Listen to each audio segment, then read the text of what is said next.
Welcome. I'd like to call to order the June 6, 2018 meeting of the Frederick County Planning Commission. If you all would please join me in a moment of silence.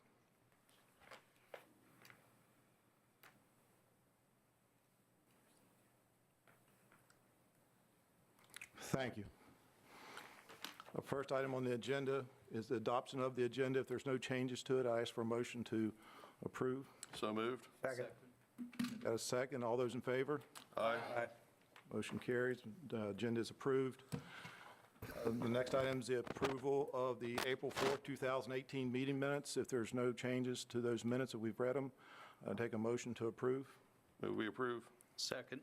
I'll have a second. All those in favor? Aye. Thank you. The next item on the agenda is our committee reports.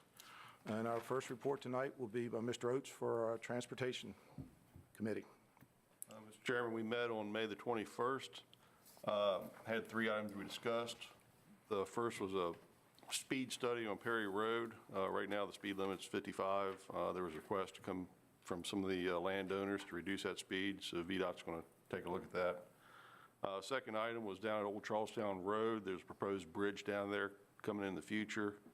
VDOT met with us and said that they were probably going to look at putting in floodgates to keep people from driving through there when it is high water. Right now, they just go down and put up barriers. And then the third item we'll be hearing tonight, and that's the interstate primary and secondary road plan updates. All righty. Thank you, sir. And you'll stay up because you're now filling in for Mr. Unger for the Frederick Water report. Yes, sir. The Frederick Water Board of Directors met on May the 15th at 5 p.m. Following a public hearing. The board adopted an increase to water and sewer base rates, which will result in about a $5 increase for the average household per month. This is attributed to the increased wastewater treatment costs charged by the Frederick Winchester Service Authority and the continuation of the town of Stevens City not paying for their water and sewer service. Currently, the town's unpaid balance is about $7.5 million. The Frederick Water Board adopted the 2019 to 2028 budget. This reflects significant capital expenditures associated with the Opequon Water Supply Plan and the new water treatment plant. The board authorized execution of an agreement that will facilitate the construction of the Stevenson Interceptor for a sewer line. This will create an economic development opportunity along the Route 11 North Corridor, including the Greystone Business Park and the southern portion of Snowden Bridge. For the April operations report, the customer base is just over 15,700 connections. The monthly water use averaged 5.7 million gallons a day. The Stevens City's Deal North Quarry continues to maintain its quarry level at about 651. Although we'll add the rain that we've had since then, that level is up about 20 feet. The Clearbrook Anderson Quarry level is actually holding pretty steady in spite of all the rain because it stays pretty full all the time. And the rainfall back in April was 3.2 inches, which was slightly above the average, monthly average. Thank you, sir. I'll be filling in for the DRC committee report in absence of Mr. Unger. The DRC committee met on May 24th. We had an update from Mr. Klein for the past DRC discussion, which included the pending solar farms text amendment, which is still under discussion by the Board of Supervisors, and the request of the Board of Supervisors to revoke to the residential separation buffers text amendment. This item is on tonight's Planning Commission agenda. A discussion was also held for a proposed text amendment to allow many self-storage facilities in the RA, Rural Area Zoning District, as a conditional use. The DRC recommended this item to be removed forward with the proposed changes to the Planning Commission for discussion. Now, they'll be coming at a future date. Discussion of a proposed text amendment to regulate shipping containers as an accessory storage in certain zoning districts. The DRC directed staff to make additional changes to the proposed text in response to the Board of Supervisors discussion on May 9th. This item will also come back to the DRC for additional consideration on June 28th. So that was my fill-in report. The next, I'm going to go a little off here with committee reports. I'm going to ask Ms. Wilmot. We had a tour of the future Frederick Water Pekin site on Monday, I believe it was. And if she could give us an update of that, I would appreciate it. Well, we also, yes, thank you very much. We also had a chance to go through the James Anderson Water Treatment Plant, which is the first time I've seen it, and it really is impressive. Then we had the opportunity to see the location where the new water intake will be on Opequon Creek. And I will tell you that this was the Monday after the big rain that we had, and I think that Mr. Lawrence was a bit concerned about whether we'd make it there and then make it back or not. But I will tell you that the water was in its bounds, and we had a nice conversation about what was going to be happening, and I understand that some of the data regarding the buildings that they're planning will be coming along at the end of the month. So it was a nice thing to do. Thank you. Thank you, ma'am. Next committee report is Winchester Planning Commission. Commissioner Pfeiffer, I believe I seen him walk in. Do you have a report for us, sir? I do. We have a planning commission retreat this Saturday. Then also we had a public hearing. This was during our work session, so we had a public hearing work session. And on the agenda was a rezoning of 206 North Kent Street and a portion of 214 East Piccadilly Street from RB1 to B1, just to increase the density. Then also we had a couple of site plan approvals, one with Shenandoah University for some additional green space, taking over some parking lots. And then also at the Old John Kerr for a modular classroom up on the upper parking area. And that's pretty much it. Sounds like plenty. Thank you. Our last committee report is our liaison from the Board of Supervisors. We have Supervisor Wells as a fill-in from Supervisor Trout. So, Mr. Wells. I'm fine. Okay. I know you're disappointed that Supervisor Trout's not here tonight, but she called and asked if I would substitute for her, and I agreed that I would. Thank you. Thank you. Thank you for being here. And thanks for that timely report. Our next item on the agenda is our citizen comment portion. If anyone would like to speak before us of any item that is not on the agenda tonight, this is your time to address us and come forward and speak. So if you have anyone that would like to speak to us tonight, here's your time. Seeing no one, I'll close the citizen comment portion. And Mr. Chairman, I'll have to recuse myself from the first item on the public hearing. thank you, Mr. Oates. Our first item is a public hearing item. It's a rezoning of 01-18 for Stonewall 4 submitted by Walsh, Colucci, Lubli, and Walsh to rezone 88.91 plus or minus acres from the RA Rural Areas District to the M1 Light Industrial District with proffers. The properties are located at the southern terminus of Lenore Drive, Route F732, and are identified by property identification numbers 43-A-21, 43-A-21B, 43-19-4, and 43-A-24. Ms. Perkins. Thank you, Mr. Chairman, members of the commission. As you stated, this is a rezoning application for 4 parcels of land that total 88.9 acres. They are seeking to rezone the property from the RA, Rural Areas District, to the M1 Light Industrial District with proffers. If I can direct you on the screen to your left, this is the location map for the property. For reference, the subject property is outlined in yellow and black. You have Lenore Drive in this location, Route 37, and then you have the planned future 37 in that location. Now, this site is located within the limits of the Northeast Land Use Plan of the 2035 Comprehensive Plan. That land use plan depicts the subject properties with an industrial land use designation. So therefore, the proposed zoning to the M1 district is in conformance with the Northeast Land Use Plan.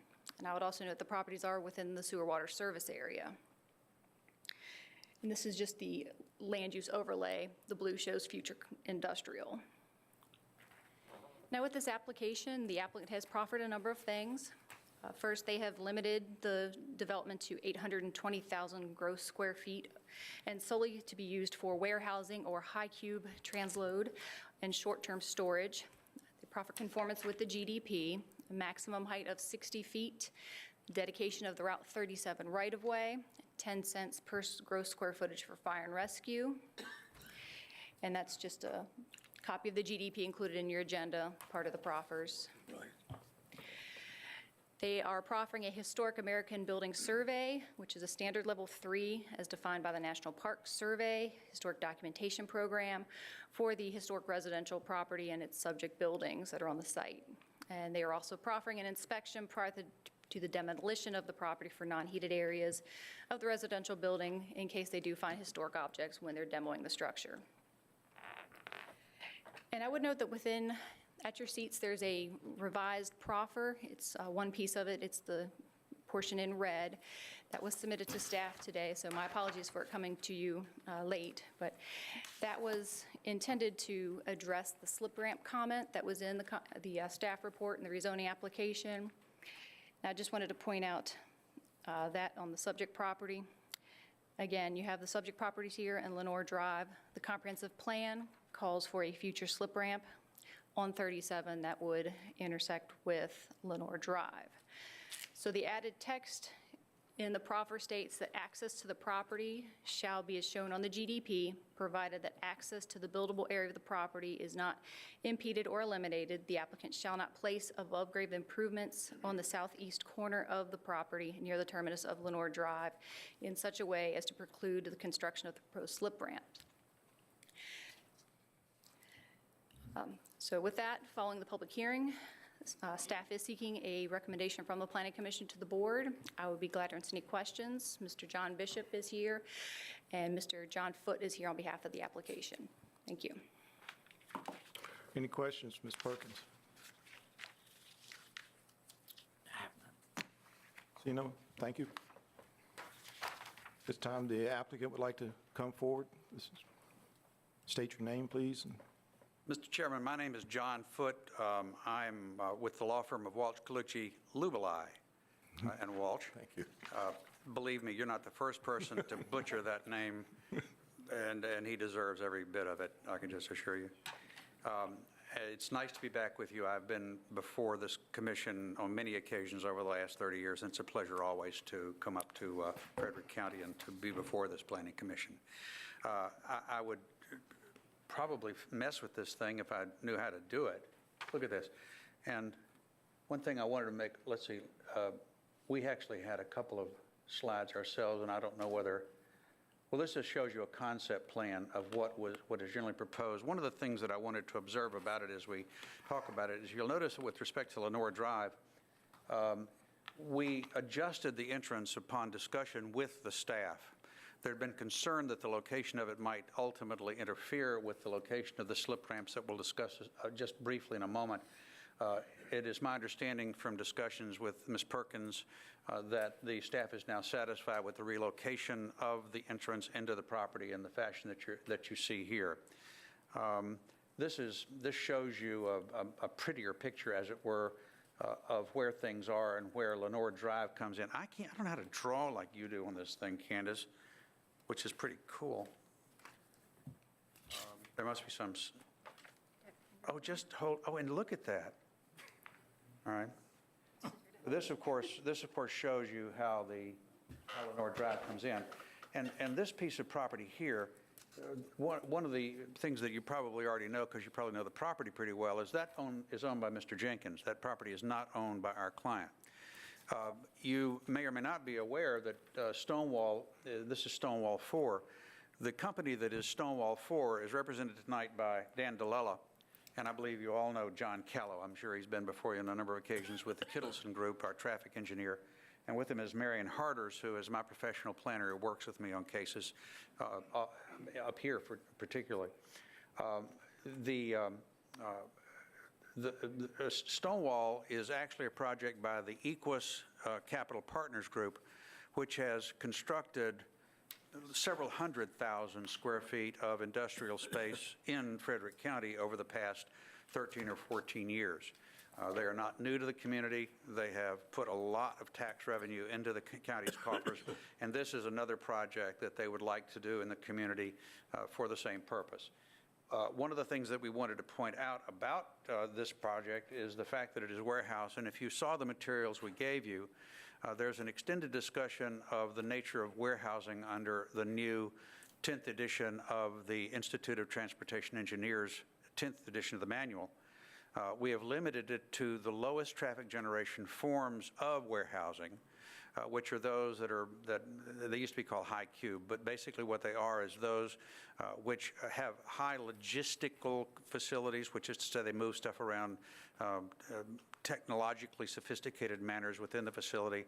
They have low traffic generation and do not serve as like Amazon warehouses and that sort of thing, which produce 5 to 6 times the kind of traffic that you would expect from the kind of warehouses that we're proposing. And we have proffered that the types of warehouse that we're saying would be done are the only kinds that can be done. So there's a limitation to the kind of warehouse you'll see. Whoops, now that I've done this, I've got to hold this. Oh, you know, if I, oh, it's up at top, cancel. This is, of course, as you've seen, the ramp design. One of the things that we wanted to be clear about was that in discussions with both the staff and previous meetings with the distinguished chairman of the Board of Supervisors, the right-of-way for this design for the Route 37 bypass will be dedicated to the county at no cost when the county makes a written request for that right-of-way. And you can see on this GDP, the hashed area to the left corresponds to that design. So and we had Mr. Dunlap, the engineer, correspond those two, so we know that's the area that's likely to be dedicated. When the site plan process goes forward, that will be more specifically, meticulously identified, but this is where it's going to be based on the engineering that's been done so far by VDOT. You also will see the little red slip ramps over there that are shown in your comprehensive plan. That is what we have agreed will be unimpeded. We can't construct them. We don't own the right-of-way to do anything with those. Mr. Jenkins owns the property. We're not affecting Mr. Jenkins. It also happens that the Jenkins property possesses an easement from its property across the Morris Grimm property to get to Lenore Drive. We can't affect that because that's his way to get to Lenore and the public access, and that's not being impacted at all. He's still, the family still possesses that. But when that finally is done, the property will be unimpeded. That can be accomplished when that is the county's desire to do so. And we've just asked that it not be in such a fashion that we lose our access into the property, and the staff is in concurrence with that, and that's what led to the revised proffer today, just to assure the staff that that would be the case, both for the preservation of the access to the slip ramp area and also preservation of our access. Thank you. I'd also mention with respect to the Historic Resources Review, that is consistent with the specific recommendation was made to us by the HRAB with which we are in concurrence. So what we're asking for is your favorable recommendation to let Stonewall construct 820,000 square feet of low-impact warehouse in an industrial area planned for that purpose that's effectively an extension of an industrial park in which it already has three buildings that it has constructed over the last several years and would like to do more. And we thank you very much, Mr. Chairman. Answer any questions you may have. Thank you, Mr. Foote. Any questions for Mr. Foote? I have one. Yes, sir. Even though we show Route 37, and this is staff also, Mr. Bishop, we're showing 37, but really 37 is a separate entity altogether from this property. There's no access onto 37 designated from this property, That's correct? right. That's correct. There is no other access, so 37 is a non-factor right now as far as access, a second point of access. Correct. Okay. I'm sure you've looked at the traffic impact analysis that Mr. Callow and Kittleson did. The low level, the number of vehicle trips per day runs about 1,378 per day. And what that demonstrates after they've done a complete analysis that's been approved by VDOT, and Mr. Bishop can speak for himself, that really produces no need for mitigation or improvements elsewhere to get that traffic in and out of the industrial park today.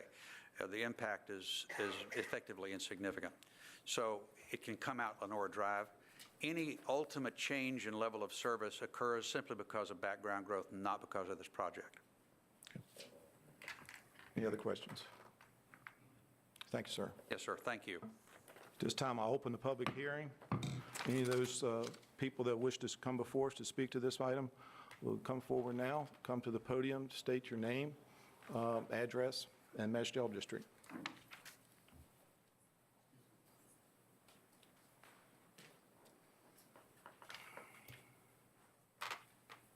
Yes, thank you.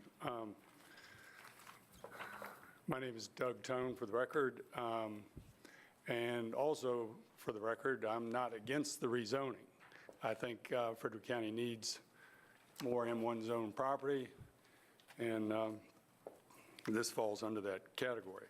I'm a local contractor, builder, owner of several buildings out there in Stonewall Park. I've been building out there since the early 80s. I've seen a lot of growth out there. The park has served Frederick County very well. So far, it's been well planned, it's been well used, and we are now faced with a lot of traffic, of which all the traffic comes out at one spot off of Welltown Pike into the light at Route 11, and that is a huge, huge problem.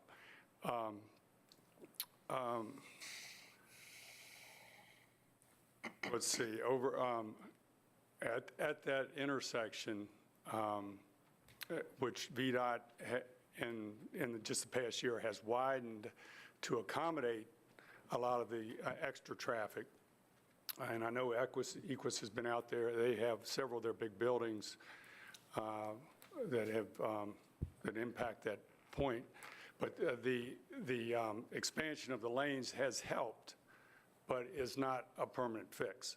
We have this nice park, we have all this growth, but we have one exit and entrance, and we need another, at a bare minimum, an exit only that would put Lenore, connect Lenore to the southbound lane of 37 in some fashion. I see you do have a little loop-de-loop coming in from the north around to the south, come in there.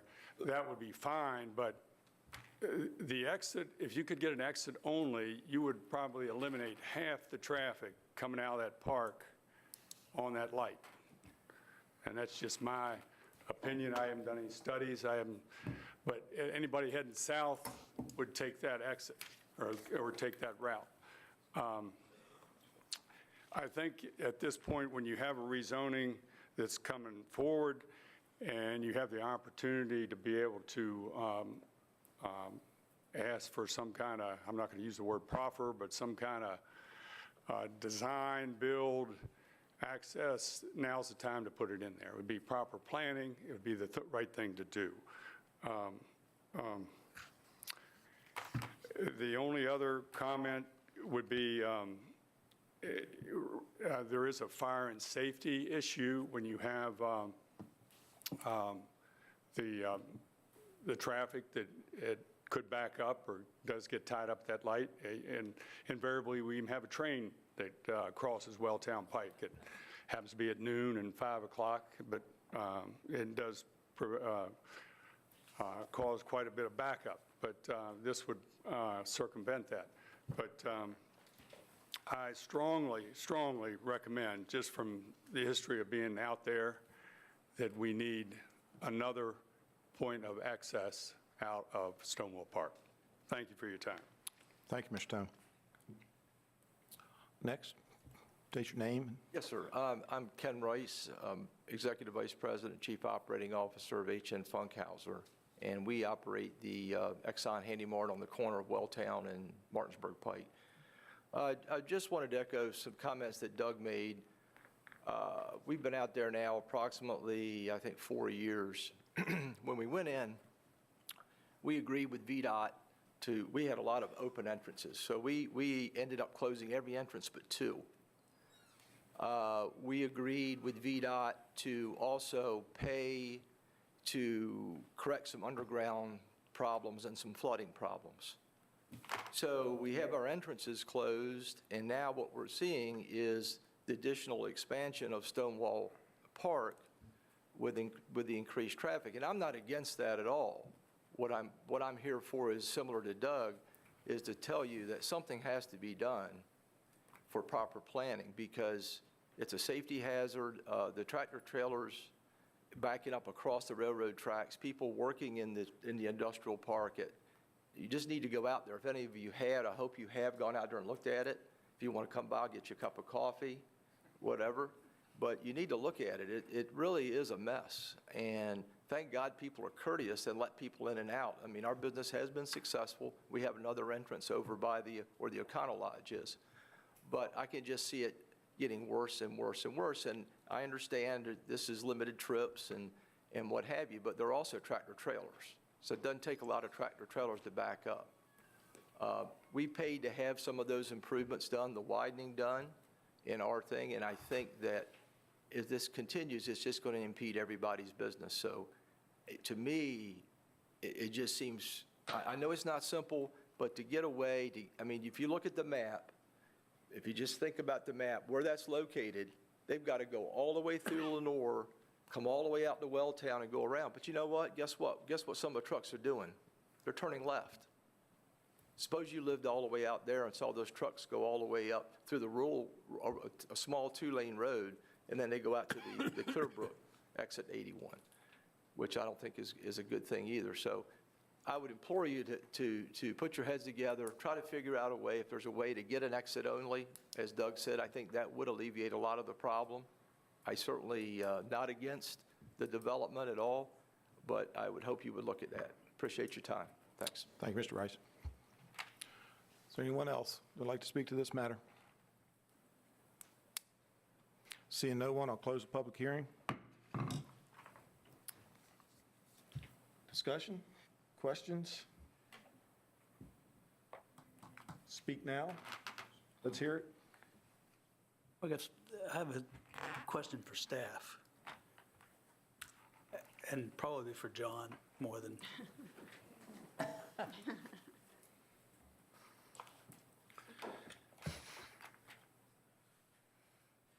I read VDOT's comments, and maybe I'm misreading them, but I don't see that they have a sensitivity to the traffic problem that these folks are talking about. Do you know if there's any study going on that would look at alleviating that, just having that one choke point there? There's definitely ongoing work. The traffic study was what the traffic study was, so there wasn't really a lot there to grab hold of for VDOT, frankly. It was actually a TIA that wasn't required under Chapter 527. The county required it, as is our right, because we were not comfortable bringing this rezoning forward without even looking at the traffic. But to answer your question, and I believe a little bit to try and address the comments that were made regarding what we refer to as a slip ramp and what some folks have referred to as an exit or another access to 37, it's definitely something that's been on our comp plan for a long time. We were actually primed during the current round of Smart Scale to apply for it. The Transportation Committee was looking very hard at it. I believe the Board of Supervisors probably would have been excited about it too.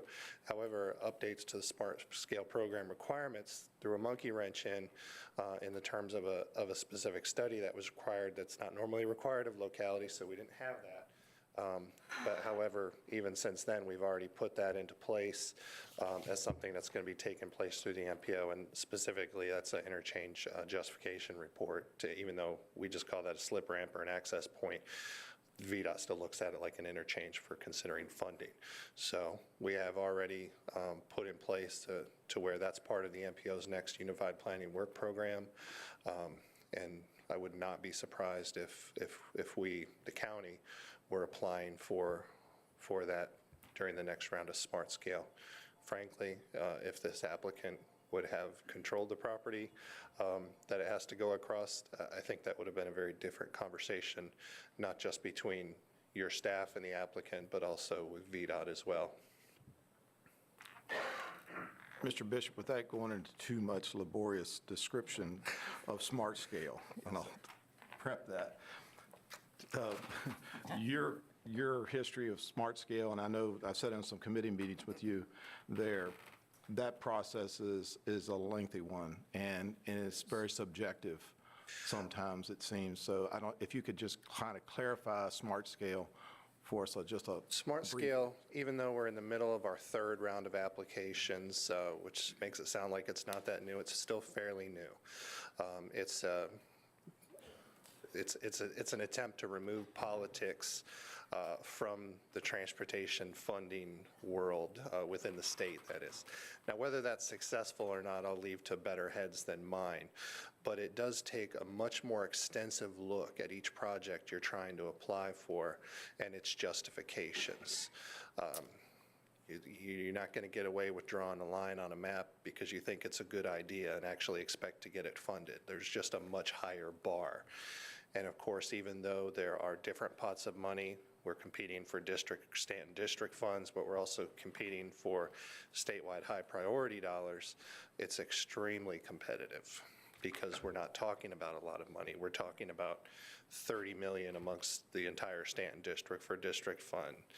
High priority funds, I don't know off the top of my head, but it's always just a slugfest with Northern Virginia and Hampton Roads, and they're very tough to compete. So that's a longer answer than you asked for, but it's okay. It's meant to be a very technical process, and it's an improvement from what it was, but it's still, each round we've dealt with significant changes as they're tweaking things and whatnot, as I referred to earlier. The study we need to be able to apply for this slip ramp is one we wouldn't have needed in the previous two rounds of Smart Scale. So obviously we weren't prepared for that. So those are the type of things we're dealing with that program, is that it still is a bit of a moving target at times in terms of the requirements. Appreciate it. Thank you, sir. Yes, sir. Mr. Bishop, that's quite a lengthy process. It is. Frankly, the applications, which we'll be finalizing in August 1st, is the final submission deadline. We've been working on those really since last summer, and a lot more energetically since January, the very beginning of January. So, and that's just the application process. Frankly, as soon as we're done with this round, even though it's a biannual process and the next application cycle will be 2020, we will already be starting to prepare for the next round. Thank you, sir. Any other questions? Thank you. Any further discussion? Anybody want to say? Mr. Chairman, Yes, sir. if nobody has anything to say, on the rezoning 0118 for Stonewall 4, I'd like to move to table that for 45 days. Second. Okay, the proper term would be to postpone it. I have a motion and a second to postpone this for 45 days. I have a second. Okay, it's time to vote. Who I got down here? Ms. Dawson? No. Dawson, no. Triplett, yes. Wilmot, yes. Thomas, no. Klein, yes. Ambrosi, yes. Marston, yes. And chair votes yes. This be tabled for 45 days. Thank you. Thank you for all participating.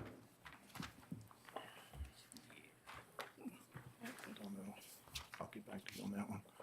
Our next item on the agenda is also a public hearing item. It's conditional use permit number 7-18 for Winchester 101 LLC for revisions to the conditions of a conditional use permit number 13-96 submitted to change the hours of operation.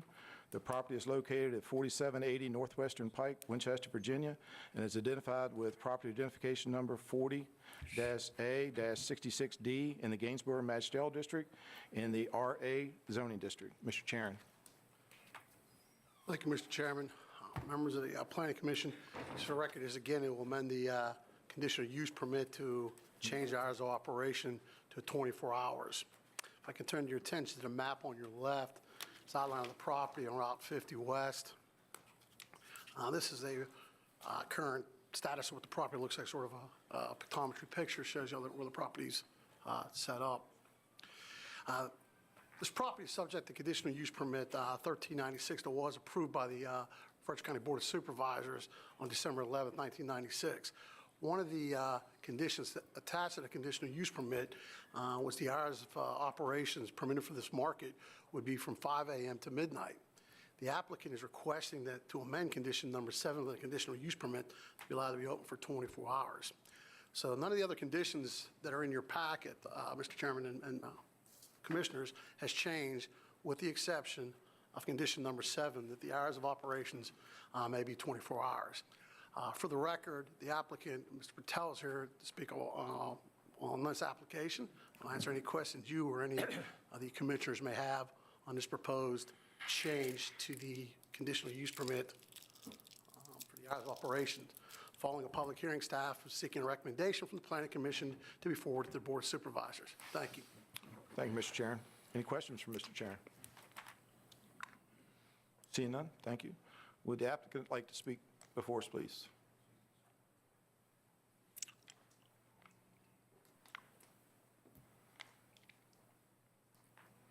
Hi, my name is Brenda Newcomb, and I live directly across from Wait a minute. Hog Creek Pardon me, Market. ma'am. I asked for the applicant. Who's Oh, the I'm applicant? I'll open the public hearing in a minute. Okay. Thank you. Good evening, everybody. And I'm the general manager of Winchester 101 LLC, Your name? Vicky PRA. Okay.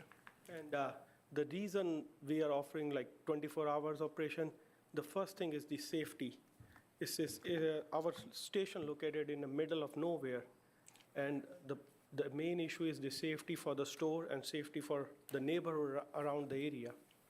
The second, we have like so many gas trucks in the which stop in the middle of the night, and this is the last stopping area before you entering the West Virginia. And our customer complained that so many customers live around the area, like in the Gore area. They want us to open 24 hours. And the last thing, the morning, 3 o'clock, like 3 to 5 a.m., most of the people park their cars and they commute from there to Northern Virginia or DC to go like, so they park their car and they join, two or three people join together and go from there. So that's the main 3-4 points we have to open. And main thing is the safety.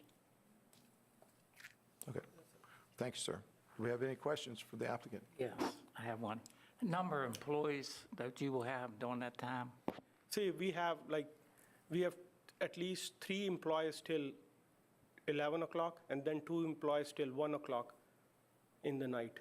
And then we have 2 employees which start from, if we open, we start 3 o'clock, we have 2 employees till 10 o'clock in the morning. But we have 3 employees till 11 in the night, and then 2 employees. Thank you. Any questions, Mr. Oates? Yeah, I'm just curious, how is it safer to be Yeah. open from midnight to 5? It's what I think, I don't know, but what I think is the middle in the nowhere, and it's too dark. And when we open the store, it's a little bit light, and we have a staff inside to manage it. That's what I think. Maybe it's safer to open in the night. So you're saying it's safer for your employees? It's not safer, like, it's safer for the store and neighborhood, because we try, like, when we close in the night, it's too dark. It's totally dark over there, and there's no light over there.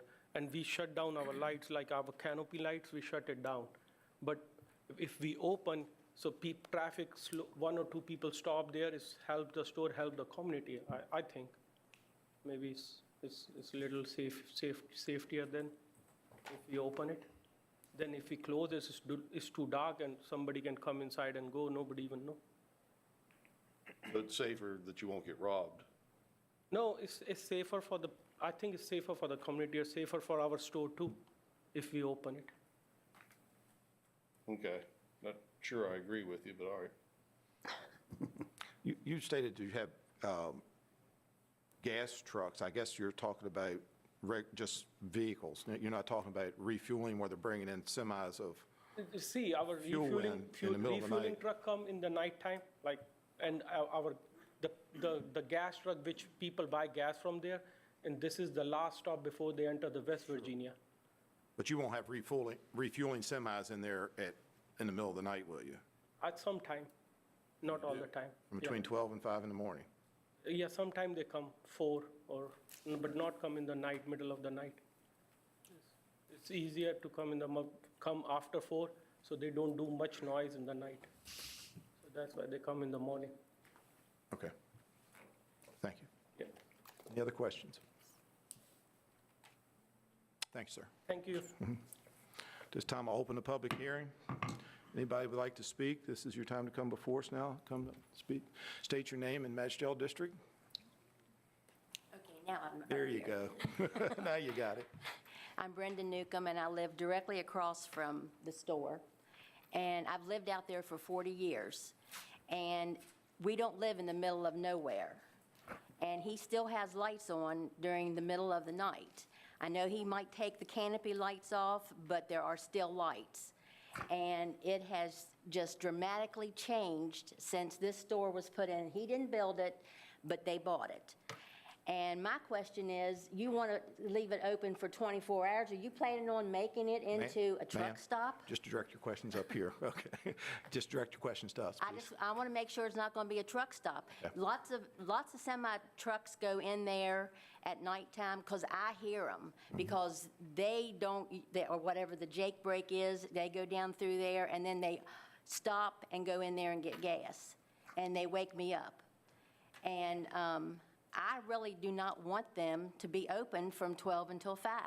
And it affects our property, it affects several other houses along there, and I just don't think that it is necessary. Okay, thank you, Okay. ma'am. Anyone else? Mr. Chairman, members of the board, my name is Bill Chavokas. I own the property just west of this store.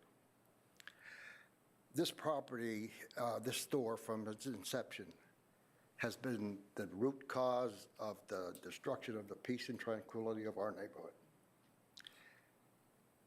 Traffic is horrendous trying to get out from Hoe Creek onto Route 50. If we have to go towards Winchester, I have to cross the westbound lane with traffic coming out of that gas station continuously, and I'm faced with traffic coming eastbound, trying to get into that gas station as well. The noise level is, the truck stop itself, it's a truck stop or whatever we want to call it, this gas station, is a magnet for trucks and motorcycles. You cannot sit on the porch without all this roaring constantly. We can't open the windows in our house in the evening because the trucks are idling. Trucks are going, I don't know, people have these loud mufflers, so they use the stop, they stop, and they take off. And when they do, they accelerate just to make this noise. And it's just horrendous. I mean, it's just terrible. I don't think this is necessary for this store to be open from midnight to 5 a.m. And my other concern is this. That store has been robbed, once armed robbery, and one time just a breaking and entering through the roof. I don't believe the armed robbery was, the suspect was caught or apprehended. Last year, someone assaulted someone down at the store, and that person who was the suspect of the assault came up our road. Now, you can just envision what would happen if an armed robbery occurs there during the wee hours of the morning, and the sheriff's department or the state police respond to that. And this person, not knowing where Hoe Creek Lane goes, it goes nowhere, goes up that lane. Our houses and the houses of my neighbors are obscured from Route 50.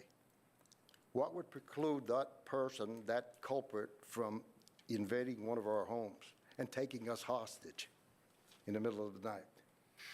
It's happened before and it can happen again. I don't want it to be me. I'm opposed to this, and those are my reasons. Thanks, sir. Anyone else? May I approach? Yes, come forward, state your name, Shell District. Good afternoon, Mr. Chairman and members of the board. My name is Mark Stivers. I'm actually a Gainsboro resident, and I'm here this evening not in my professional capacity as an attorney, but as a friend to Robin and Ed Menifee. However, in my capacity as attorney 20 years ago, Robin and Ed came to me and spoke with me about the application, and you'll note that it ends with a 96. So my recollection was in the year 1996 about this conditional use. And there are several things that I want to speak to. One is the importance of understanding that once the conditional use permit is granted, and if there weren't limitations or conditions, the unintended consequences of that. And the evidence for that is in the original file. What you'll see is if you go back to the 96 application and you see the correspondence that takes place, and there are lengthy exchanges of correspondence between staff and Mr. and Mrs. Menifee in particular, and you see the response of the staff as this thing progresses, as the site plan is developed and so forth, that there are a number of issues that it's almost reversed from a zoning perspective. It seems to me that when zonings come up, we do proffers and we put limitations. The way that this correspondence reads, it indicates just the opposite. What it says is, if you didn't anticipate it, then that wasn't a concern. And so now that you're raising it as a concern, it wasn't part of the condition originally. So it is an interesting case history. And I think over the years, of course, the other part of this is that this store has gone from a little mom and pop operation, I think, originally, to it's now a pretty sizable operation. But the reason that I'm here this evening is because I would ask you to consider this. This property originated as part of Devlin Estates. So it began as a residential property. And next to it is Mr. and Mrs. Menifee's property. And there was a picture, and I don't know if Mark could put it back up, the picture that showed the gas station.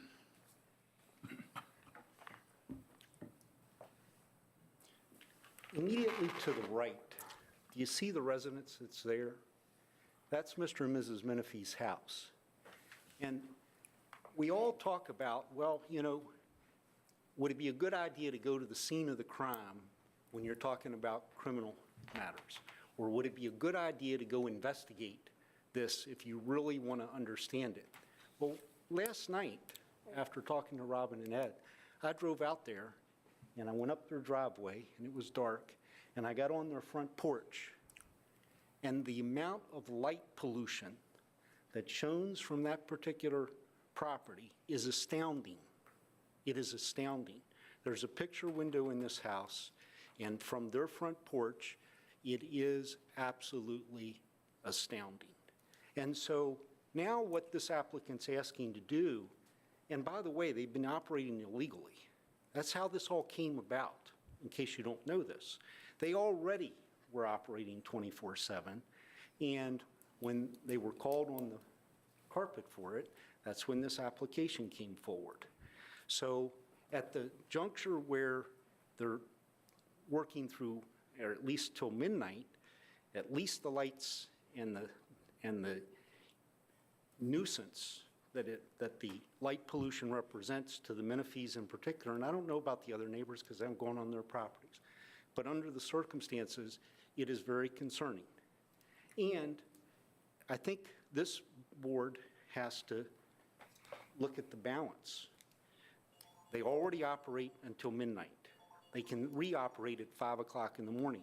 Mr. Chairman, I thought some of your questions were right on the spot here.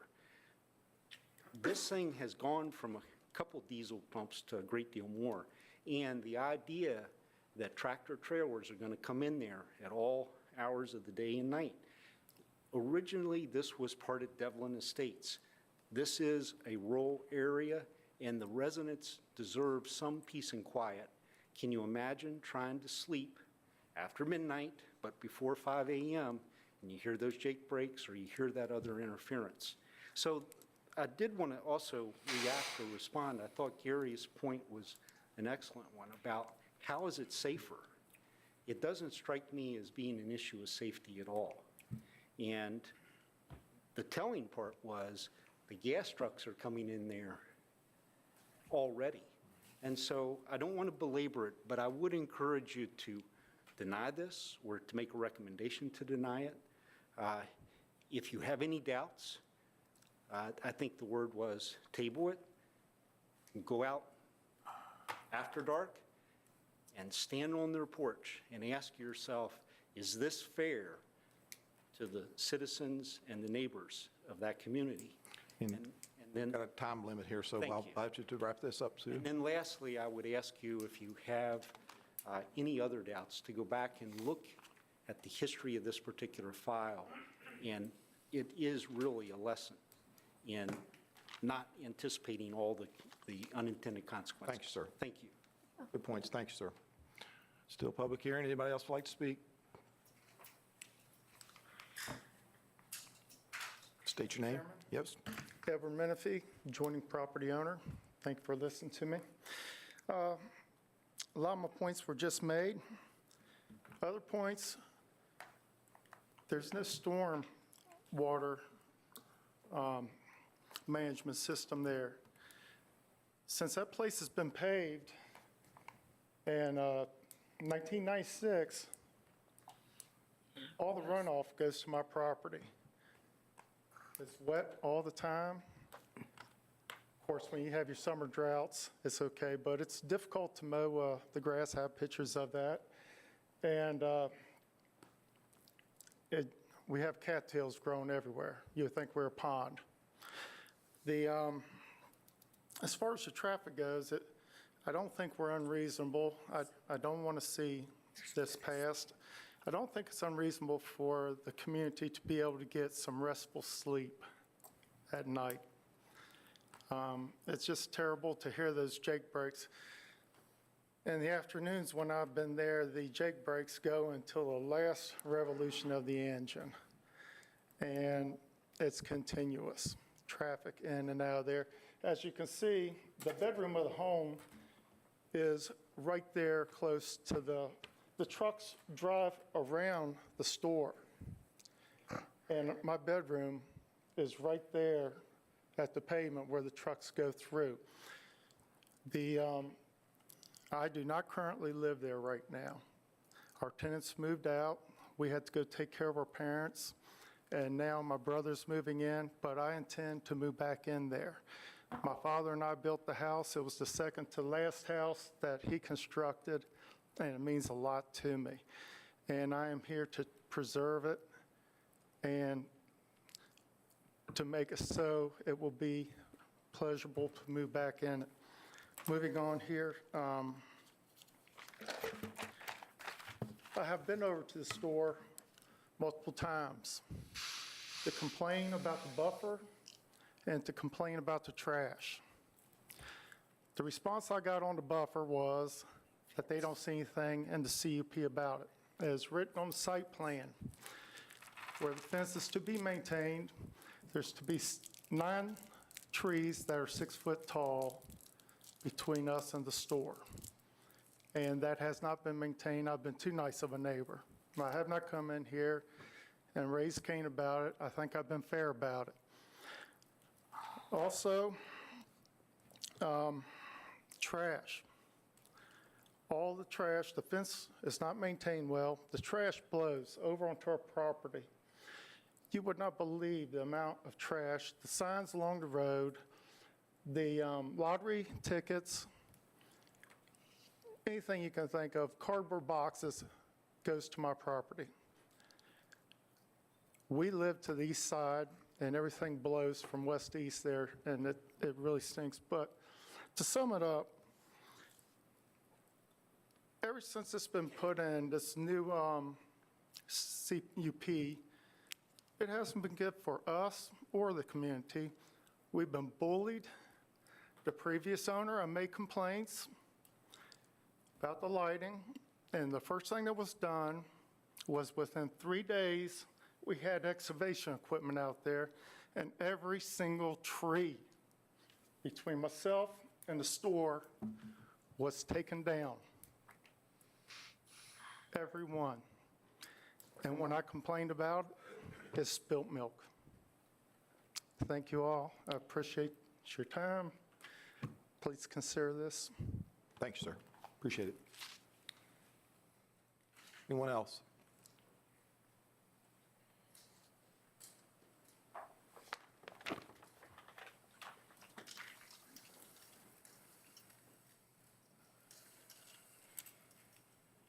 Oh, my name's James Booker. and I was his tenant, but that store's been 24 hours as long as I can remember. I've lived there for 7 years, and I agree with Ed that there's a lot of trash, but they pay me to pick up the trash, and I have no problem with that because I get paid for doing that. But me, because I used to drive truck back between 2000 and 2004, I used to stop at that store and get stuff to eat, and then get a cup of coffee in the morning. So, me, everybody's got their opinion, but me, I think it should stay open. So, Okay. thank you, because there's a lot of other people that think the same way too. Then you got other people that think it should stay closed. Have a good night. Okay. Appreciate your opinion. Thanks, sir. Anyone else would like to speak? Please come forward.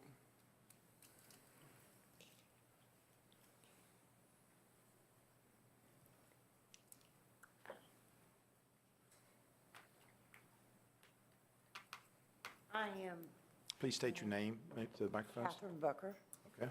And your, and I was a tenant that lived right there by the store. The store is a great thing. It is a great thing. However, the Menifees are the best people. I could not tell you how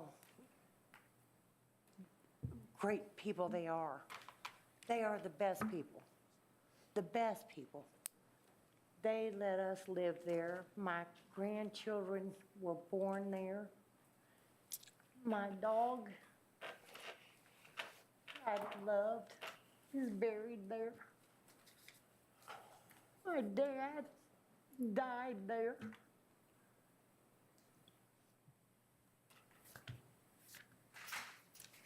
It's a beautiful property. It is a beautiful property. The Menifees are beautiful people. The store is a great thing. It's needed there. It is needed there. Yeah.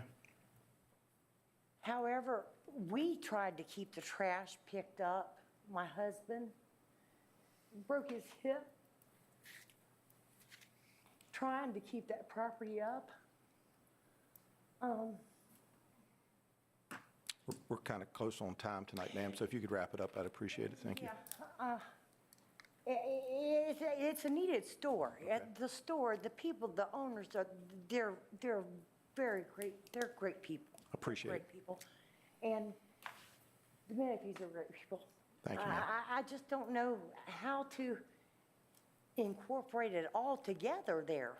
We'll work on that. That's our job, so we Yeah. appreciate your comments. Thank you. Appreciate it. Does anyone else like to speak?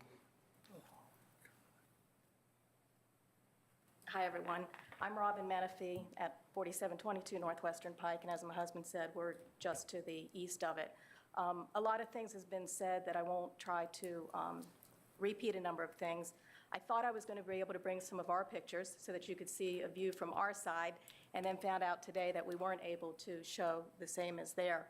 A little bit of what was already said that I want to emphasize is both of these lots are in Devlin Estates, and there's a huge neighborhood up along Devlin Drive where my brother-in-law lives now, and they're hearing trucks over there. So that's like 4 lots away that they can still hear the trucks from that distance. And I don't think that it should be lost how important it is when you buy into not just any residential RA lot, but you buy into a neighborhood and you expect that you're going to be able to live in a neighborhood. Now, we bought, or actually Ed did, he bought the property from the original owners. That country store was there, and as he said, we had no issues until the CUP came into place. And I cannot even begin to describe how heartbreaking and how difficult it has been to deal with the store. It's been through 4 property owners. The conditions on this are so minimal all the way around. There are nail salons and dog kennels and event places in the middle of 200-acre lots that have more restrictions and less hours than we do in an RA area.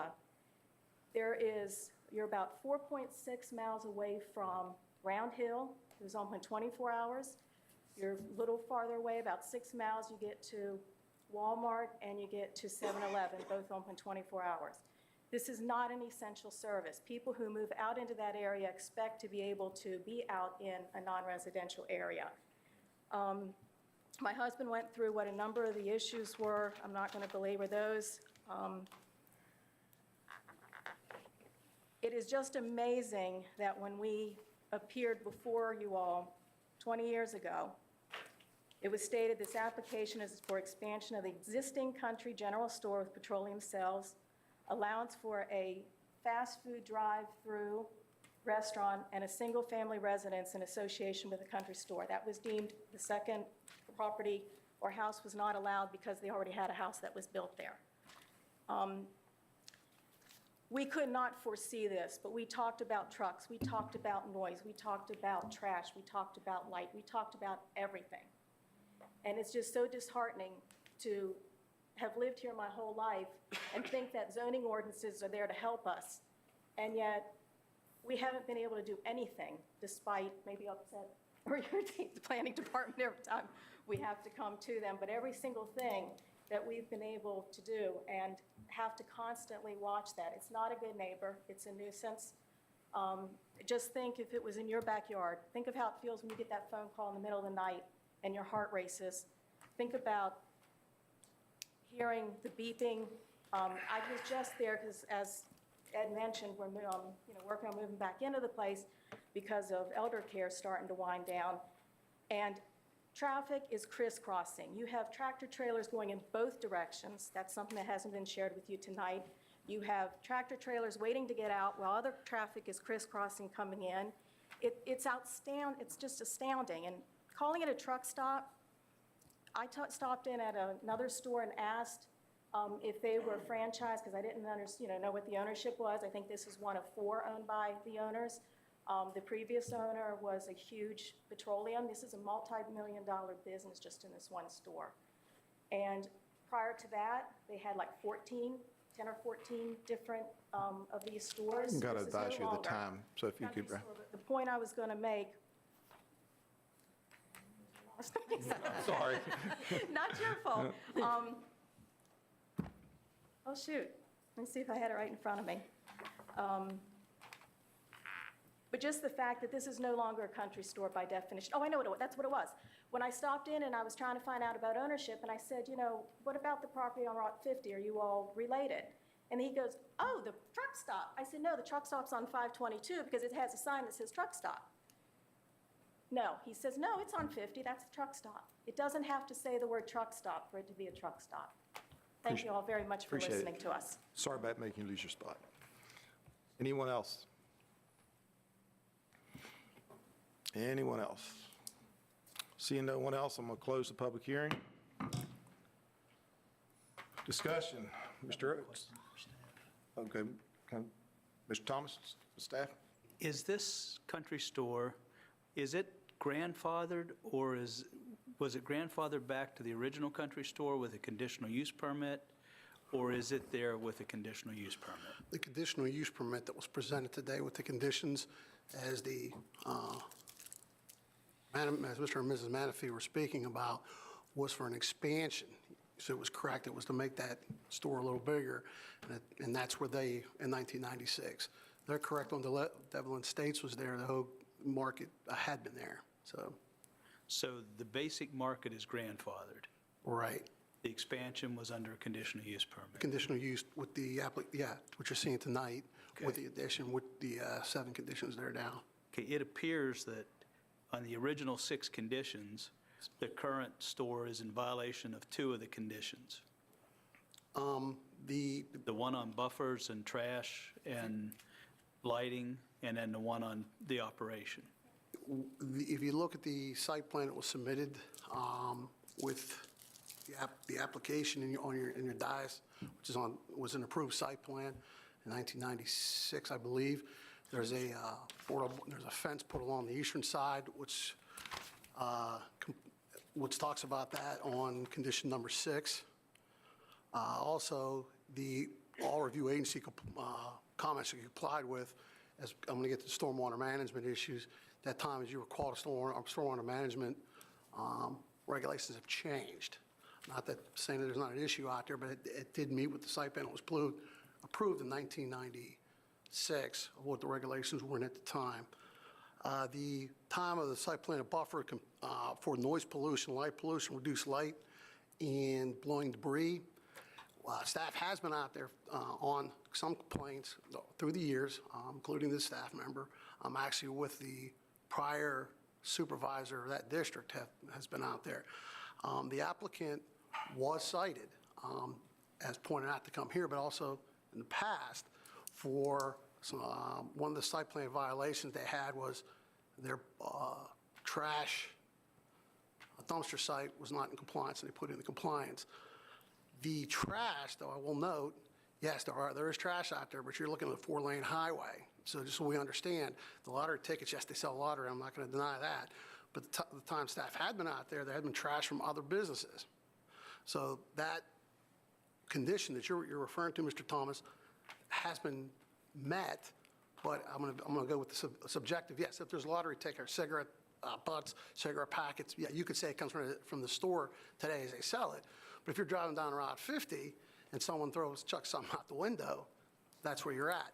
I was talking more about the light pollution, really, because if you're sitting, if the neighbor was accurate, if they're sitting in their living room window and the light is coming in their living room window, that's light pollution. I agreed. So that, and my basic, what I was getting to is I've always hated conditional use permits because of this. I know. In violation of 2 of 6 conditions, the conditional use permit should be pulled and the business shut down back to what it originally was and grandfathered. We don't do that. But then why do we do conditional use permits and put conditions on them if we're not going to enforce it? I will say the complaints that this staff member has been working has received, and this staff member cited them, which there are 2 letters in the fold that the Manafees are talking about. The applicant and even prior owner was cited for storing 18-wheelers out there, which was a violation of the conditional use permit, and they came into compliance. And the second time they were cited was for renting U-Hauls out there, which was a complaint that came in, which was not part of the conditional use permit. They were cited, they came into compliance. So it wasn't brought in front of this board or the board of supervisors for revocation. There were up-to-date complaint, it's correct. The store was open after midnight. This staff member walked into that store and bought a candy bar after midnight. And we'll confirm that store, what the adjoining properties owners are talking about. They were again cited. They have 30 days, one of our procedures, or if they want to amend their conditional use permit. They come before you tonight to amend that conditional use permit. Now, as to light pollution, noise pollution, again, this staff member and other staff members, the recent here, have not got a complaint on it. Now, prior, can't answer for that.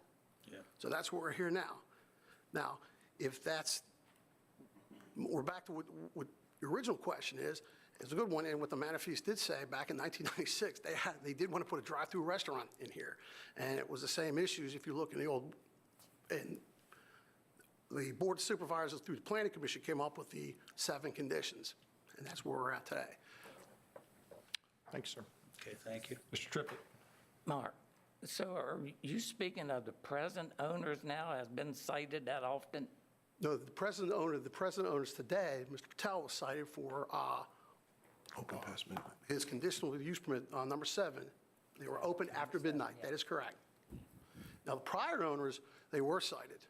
So they were aware, we hope at the time of their purchase, that they were operating under a conditional use permit only? That is correct. So how many other businesses in Frederick County are operating 24/7? As Ms. Frederick County. Frederick County, as Ms. Menifee pointed out, she's correct. Some of the stores in Rod Hill, some of the country stores open 24 hours. Most of the country stores, the last one you had to come in front of you was a Crossroad Grocery up in Nain. And there were some conditions we had put on it, hours of operation, the traffic patterns. As you recall, the site plan that they were expanding that business, and we did put hours of operations out there.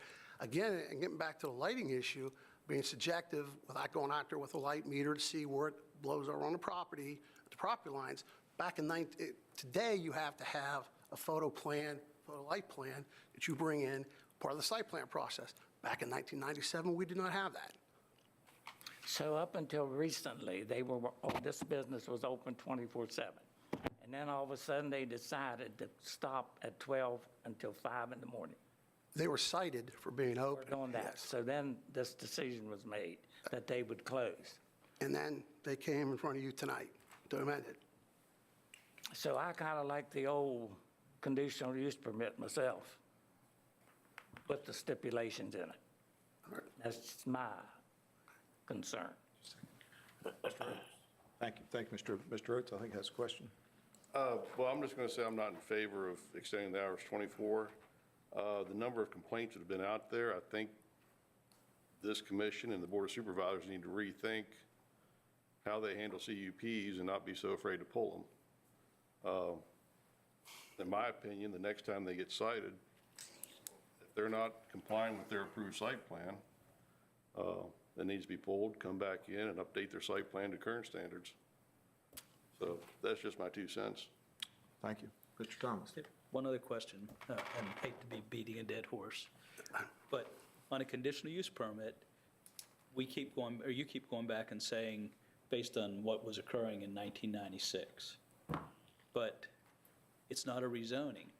I know it's a legislative action for a conditional use permit, but as far as light pollution would go, wouldn't that have to meet current standards on a conditional use permit? Because if the neighbors complain that they have light pollution, the owners have to do something about it. We can't sit there and say, well, back in 1996, it was okay. Now, okay, you got a lot of light in your bedroom and your living room and you can't sleep in your house. But because it's a conditional use permit, the owners would have to comply with reducing light pollution, or the county could pull that conditional use permit. That is correct. So I still think they're in violation of 2 of 6. Just one point of clarity, conditional use permits are with the property and they convey with the property. That is correct. But the violations are written to the individual that's operating the business, is that correct? The property owner owns the property as of today. Changes hands, those prior, complaints or what, and you went out there and cited them, they made corrections, they went away now, so. That is correct. We're starting anew with the new owner, just making sure. Mr. Chairman, Thanks, yes, sir. Appreciate it. Any further questions? Thanks, sir. All right, I think we're down to, I need a motion. There are no other questions. I will make a motion to deny the number 7 change in that conditional use permit. We have a motion to deny. And that is that conditional use permit 07-118 for Winchester 101 LLC. Second. Second. Your vote of yes will be a vote to deny, a no will be to not deny. So I'll start down Mr. Marston. Marston, yes. Ambrogi, yes. Klein, yes. Oates, yes. Thomas, yes. Wilmot, yes. Triplett, yes. Dawson, yes. And chair votes yes, the conditional use permit is denied. And this will go to the Board of Supervisors on the July 25th, 2018 meeting. Thank you. Our next item on our agenda is draft update of the 2018-2019 Frederick County primary and interstate road improvement plans. And for the sake of time, I will not read that whole text. I'll just let Mr. Bishop go right to it. Happy to, sir. Thank you. Once again, we have our annual update of the interstate primary and secondary road plans. They're all important, but most key among those in terms of state code and VDOT requirements is the secondary road plan. And yes, you will notice a bunch of extra language in there regarding a joint public hearing that'll be taking place with VDOT at the Board of Supervisors. We still, however, along with the secondary plan, do annually update the interstate and primary plans to keep VDOT apprised of our priorities on those road systems as well. With that said, I'll go right into it and begin with the interstate road improvement plan. We do have some updates, of course, with just one interstate. It's not a terribly complicated plan, but we have updated the letter. Previously, the priorities were listed in letters. We've updated those to numbers just for consistency, because for some reason they were letters in the interstate plan and numbers in the primary plan, so we updated that. We've also updated priorities to place exit 313 at number 1 and 317 at number 2. Previously, exit 310 was number 1. However, as you're aware, we've recently, or not we, but VDOT has recently completed the exit 310 phase 1 improvements, and we still have very important needs at exit 313 with the last and the most structurally deficient bridge along our portion of 81 that is not funded, and 317, of course, which we've been working very hard for a number of years to get that ramp realigned and help ourselves out there on Route 11.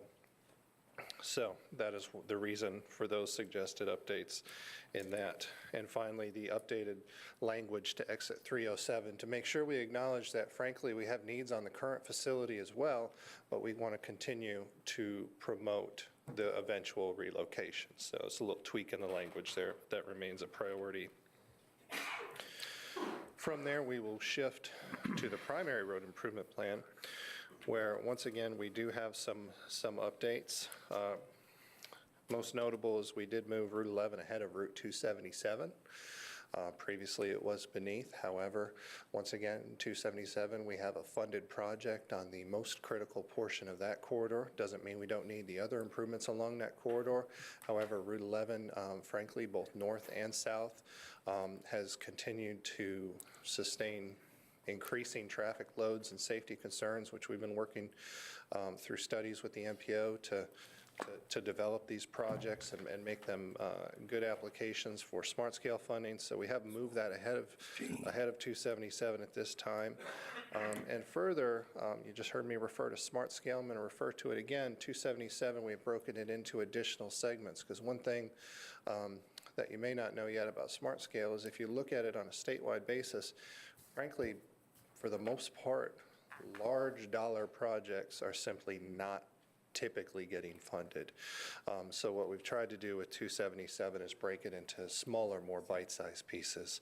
So whereas the current project that's underway there is listed as 3A from the exit 307 over to Double Church Road, we've now added the next segment to be Double Church Road to Warrior Drive, the third segment, 3C, to be Warrior Drive to White Oak Road, and then the remaining portion of 277 to 522 to be the final segment. And frankly, those are still going to be fairly expensive pieces. So just trying to make those a little more competitive, a little more bite-sized in terms of actual funding applications. Additionally, on the primary plan, we have added Route 522 at Costello Drive. One of our current smart scale applications that we're entering is to add left turn lane capacity for southbound 522 traffic onto Costello Drive with the Costco there for a frame of reference if you're not familiar with Costello Drive. And we want to make sure that's reflected in our plans, because this plan is also a key supporting document in that smart scale application. And frankly, we do have some real issues there, which is why that developed as an application. And finally, if you notice the park and ride lots previously in the plans, those were clustered along Route 7 to the east of the city of Winchester. You'll see that we've now actually updated those to reflect the fact that, frankly, we want the park and ride lots to serve our roads and not just the Northern Virginia roads, whereas if we've let folks drive all the way through our county only to park on Route 7 and continue on their trip, we've helped the overall situation, but we haven't helped Frederick County that much, so we've tried to reflect that as well. And you'll see those green dots have now been relocated to Route 50 West, Route 522 North, and Route 11 North. Finally, I'm going to move on to the secondary road improvement plan. And we'll begin with the Frederick County major road improvement projects, which are, of course, led off with Sulphur Springs Road. It's been a fixture at #1 on this plan for a number of years. However, it actually is approaching its bid date. It's expected to be bid by this November, so that's moving along. There did need to be an adjustment of transfer of funds from some of our countywide pots of money to make sure that's still reflected as fully funded, and that was recommended by the Transportation Committee to be done. And then, of course, we have the Redbud Road realignment, which also has some secondary funds and is actually a component of the Exit 317 Smart Scale application as well. And finally, with the exception of Town Run Lane, the remaining projects on that list are our revenue sharing projects that we have currently. For some reason, the Jubal Early Drive extension to Route 37 and interchange is not showing on there. I'm not sure why that's not showing on VDOT's materials. That's actually something we're going to make sure we clarify before we get to the Board of Supervisors, but for some reason that's not part of the secondary system. Now, that's not necessarily unusual that for example, a number of these projects would not show up on the 6-year improvement program dashboard on the VDOT website. This rural secondary program is something else, so I'm clarifying that. Moving on to the non-hard surface road improvement projects. Due to, frankly, good cost scenarios, we've been able to promote a number of roads. We didn't really necessarily get a bunch more money. The funding streams remain fairly constant. However, VDOT has been able to get the projects done for less money. So based on that projection, we were able to promote more roads. So this year we have added, and this is in the order that their ranking priority did show them, is finally North Sleepy Creek Road, Babs Mountain Road, Old Baltimore Road, Middle Fork Road, Timber Lakes Lane, East Parkins Mill Road, and Fletcher Road have been added. Of course, we already had on there Pack Horse, both segments of Laurel Grove and Hollow Road. Finally, moving on to the unscheduled list, we still have 18 projects remaining. We did add 3 projects after promoting those. The list is still shorter than it was at this time last year, even with adding those 3 projects. So I feel pretty good about that. However, 18 is 18, so we're moving on. But the roads that were added were Rubuck Road, Grace Church Road, and Gardner's Road. Those roads, with the updating of the ranking, came in at places 8, 9, and 11. I will note that over the weekend on Sunday, I received an email from a resident of Cattail Road. For those who aren't aware, the Cattail was among the many roads in western Frederick County that was significantly affected by the flooding, and I was contacted about that and asked to reconsider Cattail Road's location on the list. Of course, your list considers many things, including drainage, but I wanted to make sure I mentioned that since we were contacted.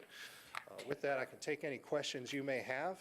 This was before the Transportation Committee on May 21st. They have recommended approval, and this will be going to the Board of Supervisors with your recommendation, should you choose to give it, on June 13th, next Wednesday. Any questions for Mr. Bishop? Thank you, sir. It's a public hearing, so I'll open the public hearing. Anybody would like to speak on the draft update of Frederick County primary and interstate road improvement plans? Anybody would like to speak? This is where you come forward. Seeing no one, I'll close the public hearing. Didn't have discussion the first. I don't know if I'll have more discussion now, so I'll entertain a motion that we send this on. So if somebody would like to so move. So move. Second? Second. And we have to vote. Ms. Dawson? Yes. Dawson, yes. Triplet, yes. Wilmot, yes. Thomas, yes. Votes yes. Klein, yes. Ambrosi, yes. Marston, yes. Chair votes yes. This will go to the Board of Supervisors on June 13th, 2018 with. And our last item tonight is also a public hearing item. It's an ordinance amendment to the Frederick County Code, Chapter 165 zoning, Article 2 supplementary use regulations, parking, buffers, and regulations for specific uses. Buffers and landscaping, 165-203.02, buffer and screening requirements, Article 11, buffer and screening diagrams, Part 111, 1101, diagrams 165-1101-01, buffer and screening. So this is Mr. Klein. Yes, good evening, Mr. Chairman, members of the Planning Commission. This is a proposed amendment to Chapter 165 of the zoning ordinance to modify the requirements for residential separation buffers for certain housing types in the RP Residential Performance Zoning District. As you all are aware, residential separation buffers are required to adequately buffer different housing types from dissimilar housing types within adjacent but separate developments. The Board of Supervisors previously approved an amendment to the residential separation buffer requirements in the zoning ordinance on December the 13th, 2017. The approved amendment changed the required buffer categories between townhome units and single-family detached units, and between townhome units and single-family small lot units attached and detached from the required Category B type buffer to a Category A type buffer. For the most simple example, a Category A type buffer that includes a full screen, which would require a landscape screen and a 6-foot tall fence, wall, mound, or berm. The total distance required for the buffer is 25 feet. That includes a 15-foot portion of the buffer, which is inactive, and a 10-foot portion of the buffer, which would be active. In comparison, a Category B type buffer with an equivalent screen requires a total separation distance of 50 feet. Again, a 30-foot inactive portion and a 20-foot active portion. At their May 9th, 2018 meeting, the Board of Supervisors expressed concerns regarding the unintended consequences of providing relief in the buffer requirements for certain housing types as the result of the approved text amendment. The comments were in regards to a pending master development plan that was being considered as an information item only.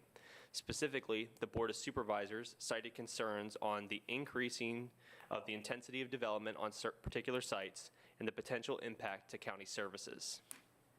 The Board of Supervisors directed staff to initiate a process to reinstate the required Category B type buffer between townhome units and single-family detached units, and between townhome units and single-family small lot units.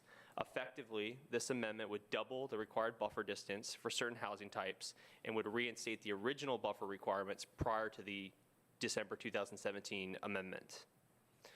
Following a public hearing this evening, staff is seeking a recommendation from the Planning Commission to forward to the Board of Supervisors. Thank you. Okay, thank you, sir. Any questions for Mr. Klein? Mr. Thomas? Just so I make sure I'm clear, the Board of Supervisors didn't have any concern with the townhouses being closer to single-family housing. Their concern was they thought it increased the density? No, sir. The concern was with the proximity of the townhomes to the adjacent single-family lots as it pertained to that development that was being considered, and their concern was in regards to the intensity of a site being able to have housing types that may otherwise not be allowed because of the lot configurations.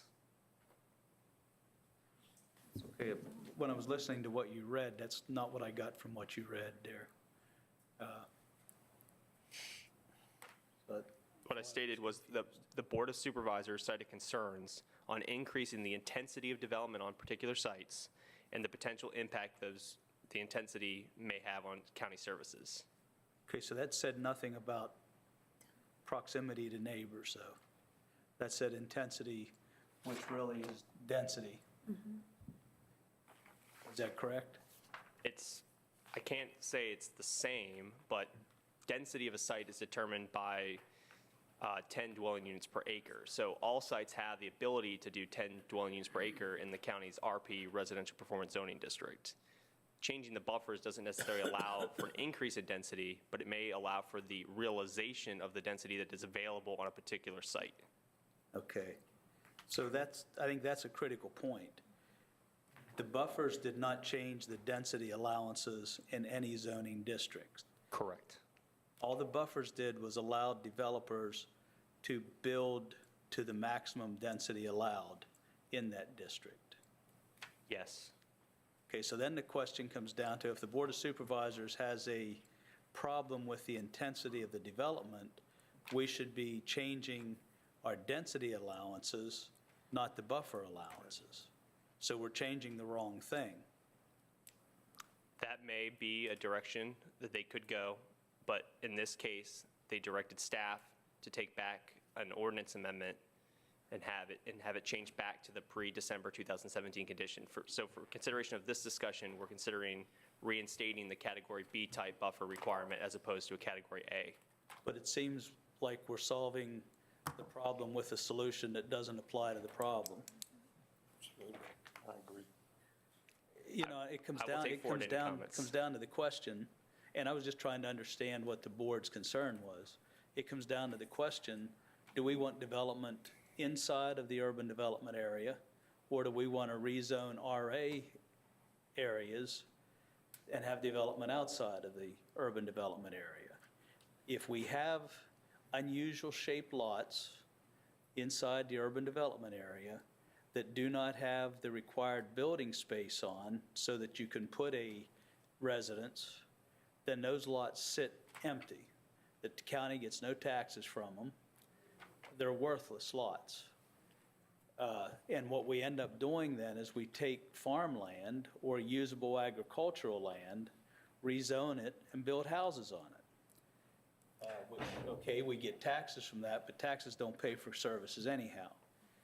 So we're taking farmland and building houses instead of utilizing the land that's inside our urban development area to its maximum capabilities.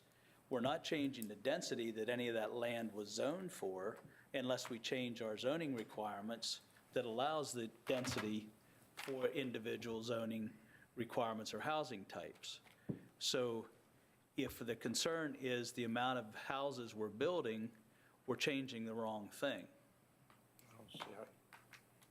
You know, what this does is it gives developers and engineers the opportunity to maximize their design capabilities, to maximize flexibility, and put houses or put structures on lots of unusual shapes.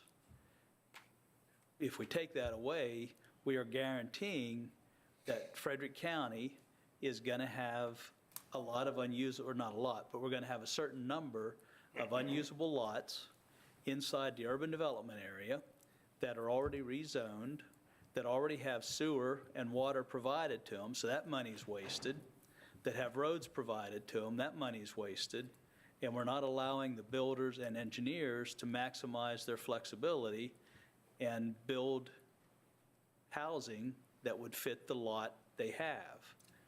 So I don't understand the reason for this, because we're not solving, if the problem the board wants solved is an intensity or density problem, we need to change the maximum density allowed by building type on lots, not change the buffer requirements. Buffer requirements just allows more flexibility to the builders and the designers to come up with something that'll fit. So I guess I'm still confused over what we're trying to fix. Understood, and I will communicate those comments to the Board of Supervisors. Thank you. Any other questions? Thank you. Since there's no applicant, this is a public hearing. I'll open a public hearing at this time. Anyone that would like to speak, can you please come forward and state your name?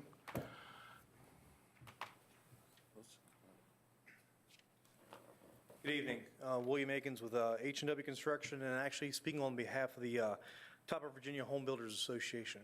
I'd like to thank you for allowing me to speak.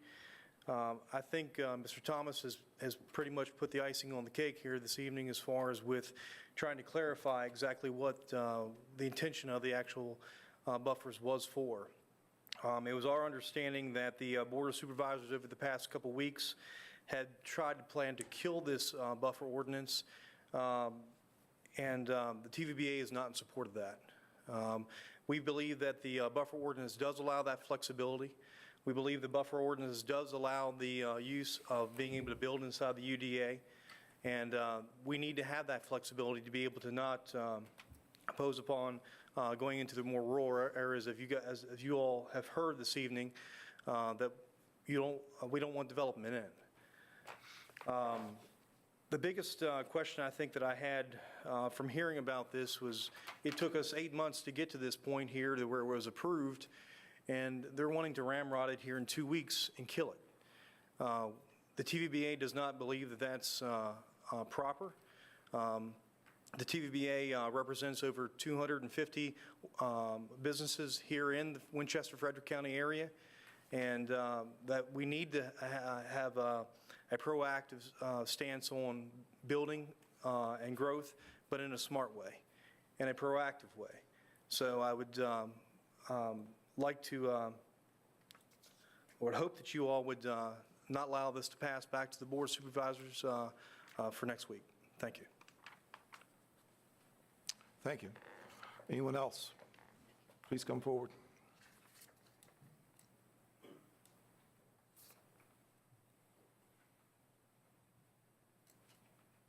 Good evening, members of the commission. I'm Jeremy Tweedy with Greenway Engineering, reside in the Shawnee Magisterial District. I'm echoing what Mr. Lamborn had said and what TVBA is trying to promote as well, is smart growth and understanding that our land within the UDA is not infinite and we need to plan it and develop it wisely. Since the amendment was passed last year, I had personally made investments and have developed property within this ordinance, the way it's written here. I have plans that are into the county now for review that have taken months to go through the agencies and are now before the staff this very coming month. And just as Mr. Aiken said, to ramrod something through in 2 weeks is not good planning. And just as a side note, the supplement to the draft regulation that was passed last year just came out May 31st.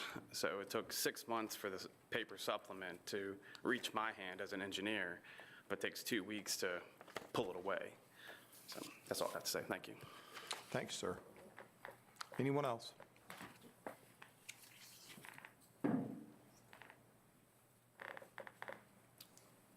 Good evening, Mr. Chairman, members of the Planning Commission. My name is Stephen Petler. I'm a resident of the Stonewall District, but I'm also an attorney with Harrison and Johnston here in Winchester. And as many of you know, I represent a number of local developers. I also represent regional developers that come into our area from time to time, and a few national developers. And this occasion to repeal or seek your recommendation to repeal this proffer amendment has caused some consternation in the development community that I thought would be very important to bring to everyone's attention. And mostly for one reason. I think Mr. Thomas has stated very clearly the confusion and questions that were raised by this approach to deal with what was perceived as an issue of increasing density on some property in the Stonewall District. But what made me look at this more closely on behalf of some of my clients was the fact that my clients were telling me they don't want to do business in Frederick County when there's a Board of Supervisors who's inclined to pass an amendment and just a few months later pull it back out. That sort of uncertainty has caused people to look again at contracts they have. And as you know, developers, when they enter contracts, they're options. They're not real obligations. They have a period of time to look at things and decide whether they want to go forward with it. And some significant projects that would have a significant impact to Frederick County, particularly in dealing with some of this infill development that we're having trouble filling because of issues like the buffers. I think many of you know that Frederick County is almost unique in my experience of having an enormous amount of required buffer space between townhouses and residential properties in the RP zoning district particularly, compared to urban areas, which have often no buffers, or rural areas, which often have no buffers.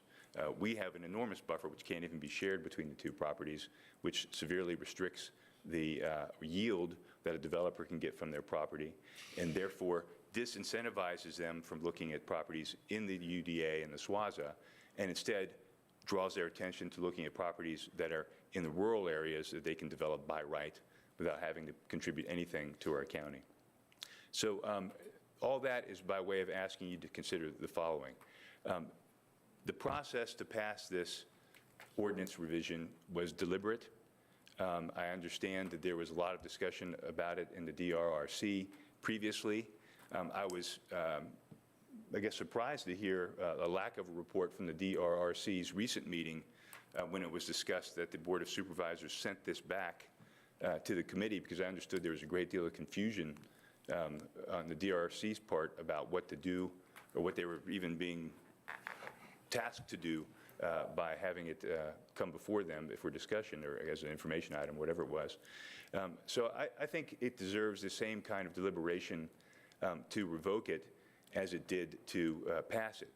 And I would urge the Planning Commission to delay any action on this until staff can perhaps give a list of scenarios where maybe some, quote, unintended consequences may be anticipated to occur, and determine whether or not that is addressing the concerns of the county with regard to use of UDA land.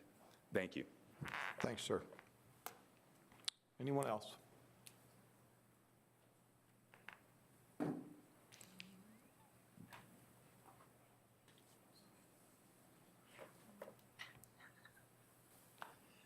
Mr. Chairman, Commission members, Dave Holliday, Back Creek District. For the record, believe it or not, I don't have a dog in this fight. This change either way, it wouldn't affect any project I have.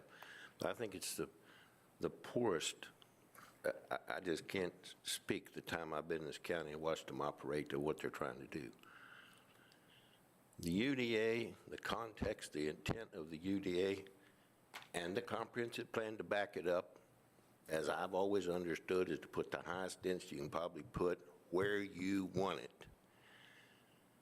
And this board is trying to ramrod something. They want to use buffers to shrink housing. And I can answer your question, Mr. Thomas. There's one that's getting ready to come through that just happens to be already zoned. A big one. They've seen it. Somebody said, we got to rush this. They got to rush it before the guy gets his application in. They're so afraid to lose a little bit of proffers that they would sacrifice the entire UDA concept, because that pre-zoned property from way back won't pay proffers. So let's shrink the number of units he can build. That's why you're seeing it done in 2 weeks. Does that answer your question? Would you let them sacrifice the entire context and the intent of the UDA ordinance to use it as a crushing mechanism? That's not good business. Thank you very much. Thank you, sir. Anyone else? Seeing no one else, I'll close the public hearing. Discussion. Questions? Mr. Thomas. I certainly didn't intentionally open a can of worms. And, you know, I guess this could get us crosswise with the board, but I think we owe them our best professional recommendation and best recommendation as far as planning goes. And again, I'm not exactly sure what problem they want us to solve, but if it's a density problem, this doesn't solve it. All this does is push development out into rural areas. Because if you're going to build 100 units, if there's a demand for 100 townhouses in Frederick County, somebody's going to build them. And if you can't build them in the urban development area, somebody's going to find property that they can rezone and build them in another area. And, it just doesn't, I don't understand it. So I'm against doing what the board wants us to do. And I guess the board can fire us all, I guess, if they want to. But, I don't understand what problem we're solving, I guess. And I don't think this solves what the intended, or what was read as the problem they wanted to solve. So I would certainly, I would either vote against it or request that we could delay it and maybe have a discussion with the board on what they want to solve. Point taken. Mr. Oates? I appreciate the development community, and, I guess in a perfect world, there wouldn't be any buffers, so they could maximize everything. I was against the reduction last summer and last fall. And since it has changed, I believe the one that the board saw was Regent's Crest, I think it was called, out on 522 North. And I heard from a constituent that lives right next to it. The prior development, the prior plans, the rezoning, everything, didn't have any townhouses down his property line. It wasn't something that was going to be a concern. And then after this ordinance changed, they came back through here a few weeks back, and now he's going to be looking at the back of several townhouses right out his back door. And buffers were put in place to, in my opinion, protect the existing homeowners, people who have lived there for years, from having the new development get too close to where they live. So, again, I wasn't in favor of the change last summer, last fall. Still not in favor. I'm fine with seeing it go back to the way it's been traditionally. But I do hear what Roger's saying. I understand the development community that you'd like to maximize every square foot you can get to get the most, money you can out of your investment. I hear you. Thanks, sir. Anyone else? It's a tough one. It's we try to serve, we try to advise. That's what we're tasked to do, and to vet these out, and we try to do the best job we can. Sometimes we think we get it right, and sometimes maybe we don't. But this is a tough one, and it's a tough one to serve, and to serve the ones that we have to answer to. We answer to a lot of different constituents, and sometimes there is unintended consequences, and if we've experienced those, I do believe that those we're owed to see what those are. And so this is a tough one for us to deal with. What will be tasked tonight, though, is that they are seeking for us to return it back to the original buffer requirements. And if that means we start over with the density thing, that'll be another task we'll be given at that time, possibly. But tonight, we've got in front of us whether to move forward to go back to the original buffer requirements. So if there's no other discussion, I guess I'll seek a motion from someone to move forward.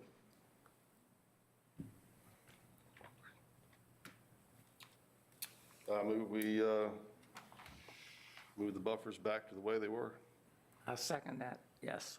I have a motion to return the buffers to the original requirements as required for us tonight. I have a second. I'll start with a vote. Marston? Marston, yes. Ambrogi, yes. Klein, yes. Oates, yes. Thomas, no. Wilmot, no. Triplett, yes. Dawson, no. Is that a no? I'm sorry, ma'am. Was that a no? And Kenny, yes. Vote, we'll go back and it'll go towards the Board of Supervisors, I believe, for the June 13th meeting. Is that correct? And that's the last item on our agenda tonight. I thank everyone for their comments and their input. We do have a meeting coming up on the 20th, I believe, is our next meeting date. Is that correct, Mr.? That's correct. Mr. Redding? And there's no other items. I'll seek a motion to adjourn. Mr. Chairman, I would like to do one thing. That CUP we had earlier tonight, and I hear Mr. Thomas's concerns of the number of violations that store has had. And I'd like to see some consensus from the Planning Commission, maybe to help staff to go out and confirm that everything on their approved site plan is in place, it's there the way it's supposed to be, and make sure there's no other violations before it gets to the board. I've had problems with CUPs for a long time, and I hate to see somebody do a lot of capital expenditures on a CUP that can be revoked. Of course, in Frederick County, we never revoke any, but I really think it's a mistake to have a country store on a CUP, because somebody could have a $2 million investment in there, and if the neighbors really get upset and do a lot of complaining, they're in danger of losing that investment. And I don't know how else to do it at this point, but I do not think we should be, once you start getting a significant capital expenditure, I don't think we should be doing it under a CUP. We ought to just go ahead and rezone it. I mean, we're kidding ourselves when we say, well, we don't want to rezone, we don't want to spot rezone the property. Well, we are, because we're never going to revoke that CUP. That country store, they can pretty much do what they want to, and they're going to be there forever, because no one's going to make them lose a $2 million investment. And I've said this a lot of times before on CUPs. I think it's okay for, having a hair salon or a nail salon in your basement and doing stuff like that, but not when you start having a significant capital expenditure. Thank you. I don't like the CUP going with the property. I think it should go with the individual application, not go with the property. That's what's happened here. The conditional use went with this new owner. They probably either, The property would be worthless if there were no CP.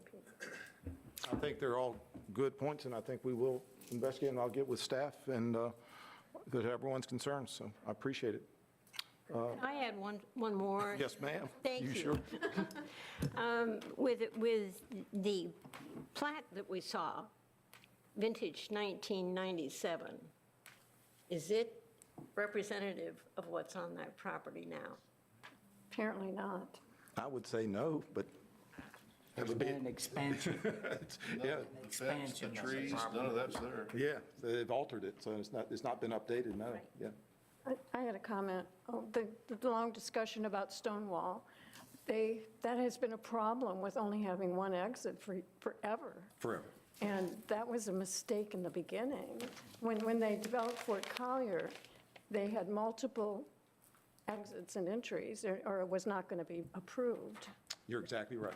Stonewall has been a So, now traffic we burden have for to a long deal time. with the problem that shouldn't have happened in the first place. It makes it tough for a developer to come in and do what he does, especially when he doesn't have an easement or right-of-way Right. to create a viable option, so makes it tough. Clarification on the tabling, was that so that they could get the right-of-way for the slip ramp? Was that the intent? That was my intent. Was that the intent of the postponement? We like to use the word postponement, not tabling. I thought they had the right of way for the slip ramp. No, they don't have that, yeah. So I believe the reason for postponement was to see if they could negotiate a right-of-way. Okay. The intent. Okay. Well, this has been a great open forum, and thanks for everyone for sitting in. But at this time, I'd like to seek a motion for adjournment, please. So moved. The second? All those in favor? Aye. Say aye. Thank you.